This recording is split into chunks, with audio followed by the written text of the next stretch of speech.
Tammy started in the business, obviously as Chris's girlfriend, Chris's girlfriend, and then Cornette started giving her jobs to like justify paying her a little bit, like a photographer or whatever else it was.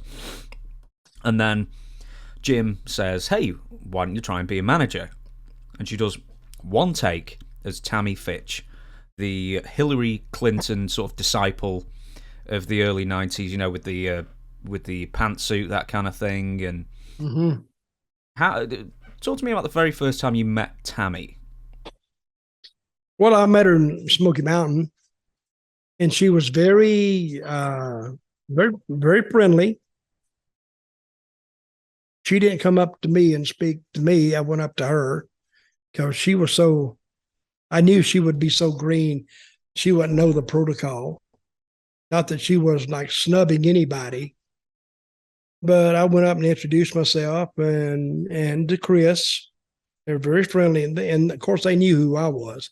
But I don't think Tammy was the fan that Chris was. Chris was the fan between the two of them.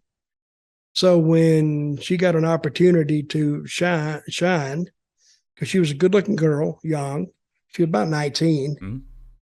And when he put her out there, she was the antithesis, I like that word, of a lot of managers, because they're usually male and, you know, kind of older, but she was young, a good-looking girl, and she got over.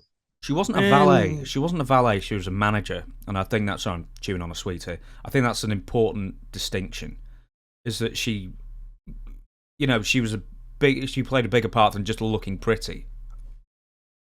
Yeah, she did interviews. And I used to do a deal on Smoky Mountain. It was called Down and Dirty with Dutch. Mm-hmm. And we had Tammy on there one day.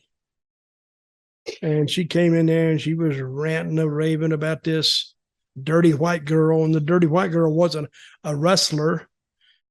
But the dirty white girl brought another girl with her. I forgot her name. Big old rugged looking girl.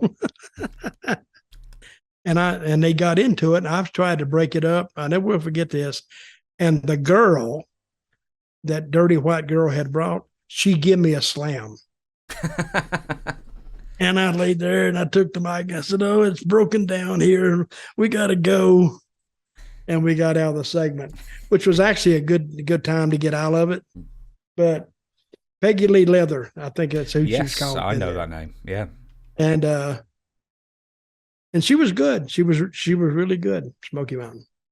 Right, so there's Andy Kaufman. We mentioned Andy Kaufman, or you mentioned Andy Kaufman before. Inspired vignettes from, I think she had some middle-aged lady, maybe not quite as attractive as Tammy, and talking down to her about beauty tips and how to use, I don't know, eyeliner or whatever. And then at one point in one of the vignettes, she kicks her down like a golf course, something like that.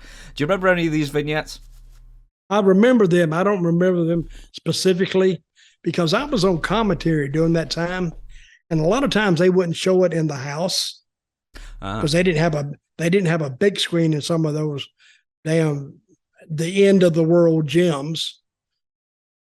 I said the reason that West Virginia is so secluded is nobody can find it. You start out in a town, and hell, you look on a map, you don't even know where in the hell you are, and you got a map.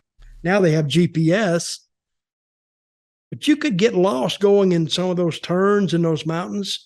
Some of those turns would go like this. They would go here and they go up and they turn around. And they just work their way around the mountain. It would take you, so you'd be going 40 miles an hour and it would take you an hour and a half to go 40 miles. It was, and the reason nobody got out was nobody could read a map coming out either. So you got lost on the way out. Not really, but it was really some of those towns up there were really secluded.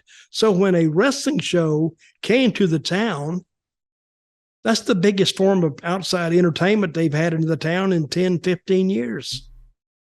And all the people would come to it just to get out to see something.